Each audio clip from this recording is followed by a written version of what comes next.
So you look at this episode and things sort of, the markets began to dysfunction early, but one of the things that was quite clear, and we've been talking about this for some time, is particularly in the lower quality and in the credit sectors of the market, there was a mirage of liquidity. And we've sort of been warning about this for some time, that we've seen small episodes that basically the corporate markets sort of stop functioning, they shut down, and each time there hasn't been a real turn in the credit cycle, not a real turn in the growth dynamic. It's fair to say that this is going to be a true credit cycle.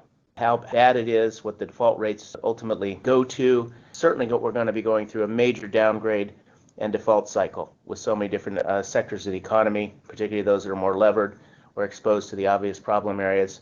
So that makes this turn very different. And because it's been so long since the market's gone through a credit cycle, we think that there's a good chance for some more overshooting, especially in an environment of less liquidity. Definitely there's some opportunity. We've been nibbling away, at some of the higher quality offerings that are coming to the marketplace. We think in this environment, no reason to really rush. This is going to take a while to really work through this credit cycle.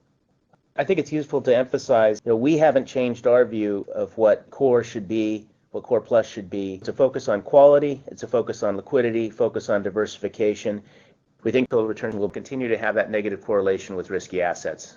Our strategies say we don't want it to be really dominated by any particular beta. It's trying to take a balanced approach using all the tools we have and realize at any given moment in time, some of them are not going to be working, but if we're sizing things correctly and thinking about things correctly, then we'll set ourselves up for outperformance.